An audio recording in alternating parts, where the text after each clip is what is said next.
A prince stands at the gates of what was once a servant's quarters. Paint peeling, gardens overgrown, windows that haven't been cleaned in years. This is Frogmore Cottage. And this, according to reports that sent shockwaves through the British media, is where Prince Andrew may have finally confronted the full weight of his downfall.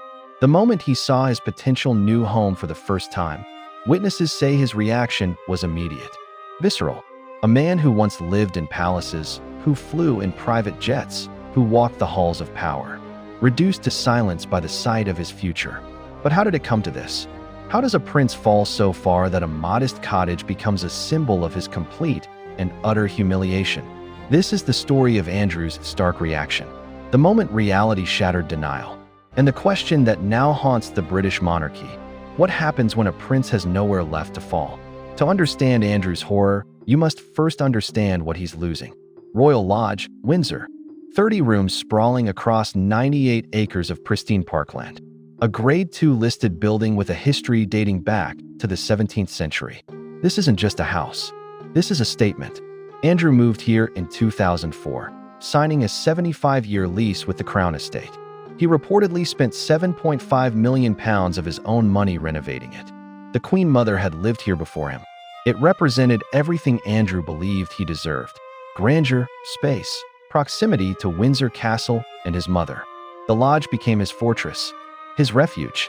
After the divorce from Sarah Ferguson, she moved back in with him. They created an unconventional arrangement, divorced but living together, raising their daughters in palatial surroundings. Even as scandal swirled, even as his reputation crumbled, Andrew had Royal Lodge. It was the one thing that remained from his former life, the one symbol that he was still, in some way, royal. Mornings in the mansion, they say, follow a precise routine. Breakfast in the dining room, walks through manicured gardens, evenings in drawing rooms that could host state dinners. But maintaining this lifestyle costs a fortune. Security alone runs several £1 million per year. Upkeep, staff, utilities, approximately £400,000 annually. Money the Queen had quietly provided. Money King Charles has now cut off. The pressure began subtly after Charles became king in September 2022. Quiet conversations, suggestions, the implication that perhaps Andrew should consider something more modest. Andrew refused to engage. He had a lease. He had rights. Royal Lodge was his home. Then the financial vice tightened. First, Charles removed Andrew's £249,000 annual allowance from the Duchy of Lancaster. Then came the devastating blow. The private security detail, costing millions, would no longer be funded by the Crown. Royal sources leaked to the press that Charles had offered a solution: Frogmore Cottage, recently vacated by Prince Harry and Meghan after their move to California. Smaller, yes. Only 5 bedrooms compared to 30 rooms. But adequate, secure, and most importantly, affordable. The king would even pay for the move, insiders claimed. All Andrew had to do was accept reality. But Andrew, stubborn and proud, dug in his heels. He claimed he had the funds to stay at Royal Lodge, that he would manage somehow, that this was his home and no one, not even the king, could force him out. For months, it was a stalemate. Andrew in his mansion, Charles in his palace, neither willing to bend. Then came the visit that changed everything. The exact date remains unclear, but multiple sources place it in late 2024. A private car, unmarked, drives down the long walk toward Frogmore Cottage. Inside, Prince Andrew, reportedly accompanied by a small group of advisors. This is the moment Andrew comes face to face with his potential future. Frogmore Cottage sits on the Windsor estate, not far from the more famous Frogmore House. It was originally built in 1801 as a retreat for Queen Charlotte. Over the centuries, it served various purposes, eventually being divided into staff accommodation. When Harry and Meghan took it over in 2019, they spent £2.4 million of taxpayer money renovating it, converting 5 separate units back into a single-family home. Modern, clean, updated, but it's still small by royal standards. 5 bedrooms, a modest kitchen, living spaces designed for a young family, not a prince accustomed to palatial proportions. And then there's what happened after Harry and Meghan left. The property sat empty for months. Reports suggest that basic maintenance was neglected, garden overgrown, minor repairs ignored. The cottage that Harry and Meghan had painstakingly restored slowly deteriorated. According to sources who spoke to British tabloids, Andrew's reaction upon seeing it was stark and visceral. One witness described him standing at the entrance, silent, his face drained of color. Another claimed he barely made it past the front door before turning to leave. "This is what they expect me to live in," he reportedly said, his voice hollow with disbelief. But what exactly did Andrew see that day? Photographs from the period show Frogmore Cottage in a state of sad neglect. The gardens, once lovingly maintained by Meghan, had grown wild. Hedges untrimmed, pathways covered in leaves and debris. The exterior paint showed signs of weathering. Window frames needed attention. The overall impression, according to one observer, was of a property that had been forgotten, left to slowly decline. Inside, the situation was reportedly no better. The cottage had been stripped of furniture when Harry and Meghan left. Empty rooms echoed. The modern fixtures they'd installed now looked stark and cold without the warmth of occupation. For a man who wakes up in Royal Lodge's grand bedrooms, who takes breakfast in rooms lined with portraits and history, who walks through halls where queens have walked, this must have been devastating. But there's a deeper insult buried in this moment. Frogmore Cottage isn't just small. It's Harry's, the nephew who walked away from royal duty, who criticized the family in interviews, and in his memoir Spare, who chose freedom over tradition. Andrew, who clung desperately to his royal status even as it destroyed him, is being asked to move into the home of the man who willingly gave it all up. The symbolism is almost cruel. Sources close to Andrew claim he sees this as a deliberate humiliation, not just a practical solution, but a punishment, a way for Charles to demonstrate, once and for all, where Andrew stands in the new order. It's not about the house, one source told reporters. It's about what the house represents.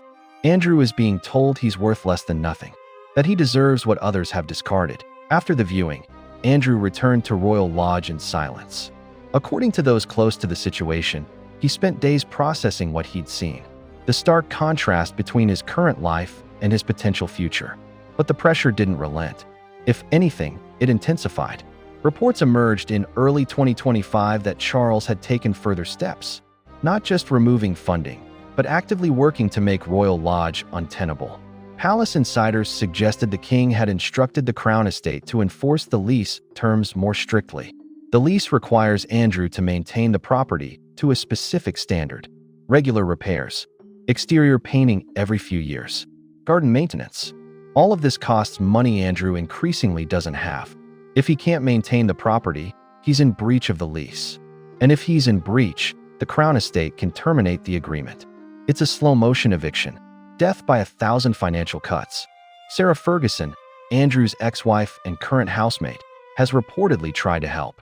She's built a successful career as an author and television personality. But her income, while substantial, isn't enough to maintain a property of Royal Lodge's scale indefinitely.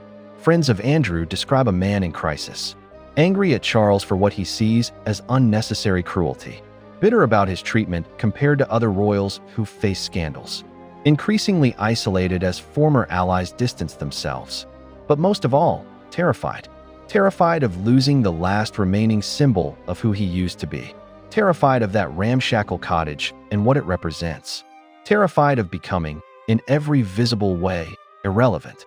As of now, Andrew remains at Royal Lodge, clinging on, insisting he can make it work. Reports suggest he's scrambling for income, exploring business opportunities, even considering selling personal items to raise funds.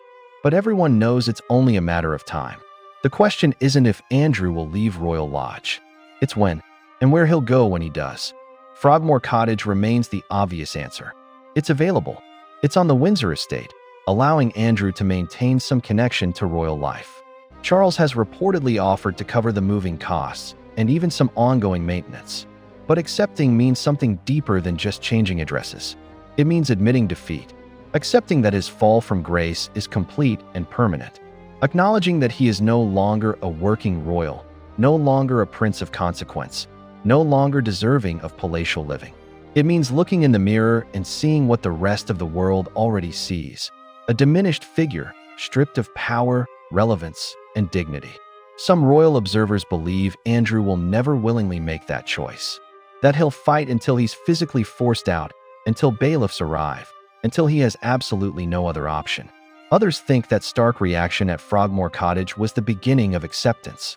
That moment when reality penetrated denial. When Andrew saw, perhaps for the first time, how far he'd really fallen. The British public has watched this saga unfold with a mixture of fascination and schadenfreude.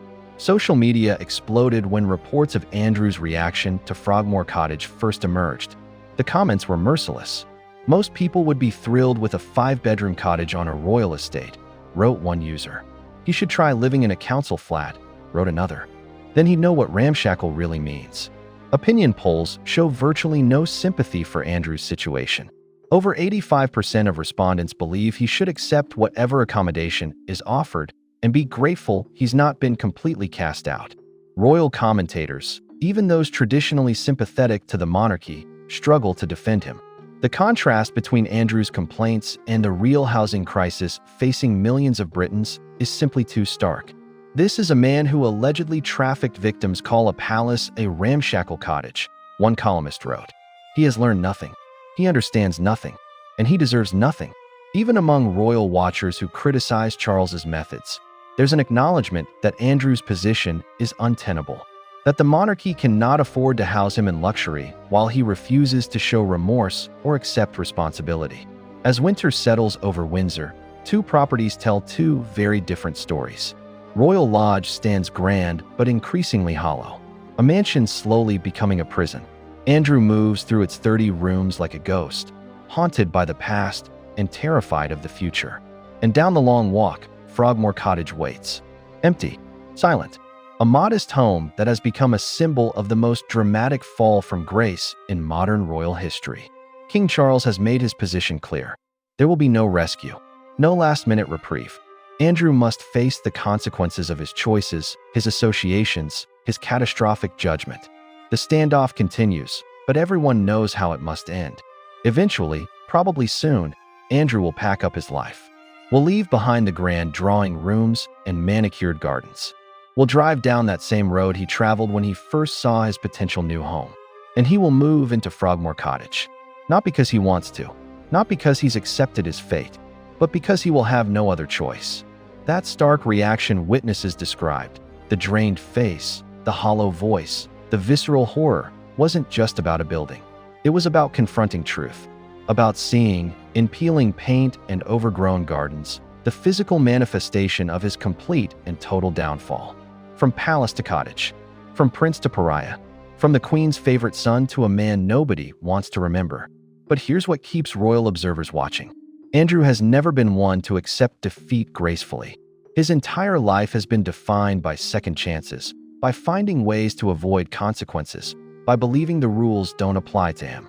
So the question isn't just whether he'll move to Frogmore Cottage. It's what he'll do when he gets there. Will he finally fade into the obscurity everyone expects? Or is there one more chapter in this tragedy still to be written? The ramshackle cottage sits waiting. And Prince Andrew, for perhaps the first time in his privileged life, is running out of options.